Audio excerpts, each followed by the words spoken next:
What's up guys, welcome to another episode on the R32 4-seater drift car build. Today we're finally heading back down to Tim's at TTT to pick the car up. It's now got a full cage. He's modified the rear floor pan so that we can fit the back seats in there with as much headroom and leg room and everything as possible. So all that's done now. Now we need to get it back to my place, get it ready for paint, and hopefully get all the seats and everything bolted in. Engine's hopefully going to be done start of next week, or start of this week actually, and then we'll be able to get into wiring and hopefully get this thing running for one of the Drift Force days coming up real soon. So we're definitely looking forward to it, and yeah, can't wait.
So spent the last couple of weeks here at TTT sorting this 4-seater roll cage out for DK.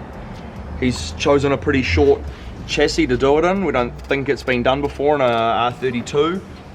So space, yeah, not a lot of room to work with. Space has obviously been the biggest challenge with such a tall driver and such a short car. Firstly,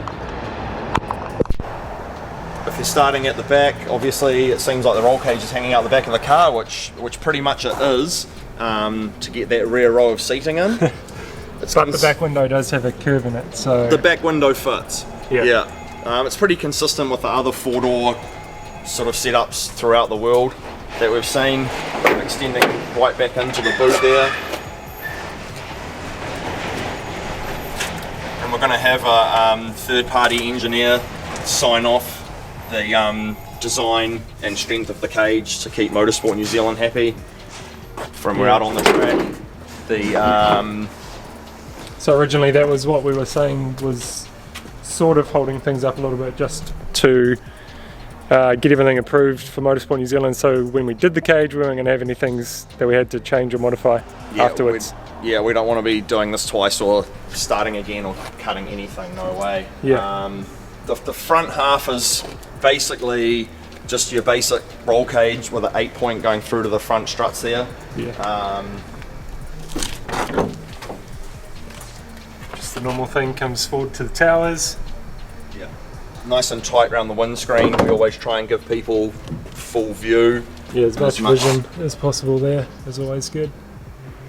And then it's more in the back there is where we've had to really cut into the car just to make room to physically fit those seats in without the person on the back's head being out the window. So what he means there is we've lowered, so the factory floor pan comes across here and usually curves up on a sort of a radius. To get the back of the seats right in there, we've really had to square it off. So now the seat can come right back here and drop down further, so it gives you a little bit more headspace, which is needed. And same with the tunnel, there's no handbrake cables in this car anymore, so there's not really a need for the tunnel to be any bigger than what it is further forward. So we just extended that back through, just simple as sheet metal, nothing flash, just get the seats in there. Yeah, she's all going to be painted anyway, so it'll look nice. It's all hidden by the seats and that, yeah. And then, yeah, just Easy access for both front and rear side intrusion bars, just so you can try to climb in and out as easy as possible. Yeah. Obviously, if you look at that side, those seats are in, that's the position. Seats both touching the main hoops. So if I come around here, you'll see, as you know, I'm not the shortest person, and I still, I guess, fit in here. Just. Yeah, good enough to go for a ride anyway. I'd be happy with this amount of room. And other taxis that people have done before have sort of been very limited on space as well, so I'm pretty happy with that. And I guess short people in the back. Definitely, we're in the front. Yeah, I'm going to be in here anyway, so I don't need to worry about this. Oh, but yeah, it looks good. You know, it's all come together pretty well. The OMP seats in particular, we find are real, like for the size of the person you can sit in them, they're pretty small externally, so it's always our preferred seat, even in a normal roll cage, and especially the winged seats seem to be a lot closer in than some of the other brands that we've worked with. Yeah, that was one of the reasons we went with this. So they obviously OMP do a huge range of different seats. So we've got the WRCR in the front, which is just a little bit more suited for if you're wider around the hips, and it's sort of a good size seat for everybody. So if other people do end up driving this car, then everyone can sort of fit in the driver's seat. And that's definitely same for the passenger seat on that side. And then the back seats, because we were limited on space, we went to the ARSR, which is a little bit narrower and sort of a little bit more compact around the wings, so they fit in there a whole lot better, and now that they're in there, they fit pretty well. Should just have enough room for our harnesses down the side. Yeah, so obviously we've still got to put harnesses in down there, and then ones around the main, or the harness bar at the back, which come in through the seats. So yeah, it should everything's all been considered together. Like, you know, the seat mounts have to incorporate the harnesses, the roll cage, the floor pan, everything's all been made together. We couldn't just do one thing and then the other on this, or we're most certainly going to be in a position at the end where something wasn't going to fit. Yeah, so it's been a lot of test fitting. The rear seat's been in and out at least 20 times. Yeah. But we got it. Planning ahead. We got it, so now it's over to Darren and his team up in Auckland. I think it's got Edgar Fab up there helping him do some of the smaller things, and he's already made a good start on all the bumper bars and stuff like that.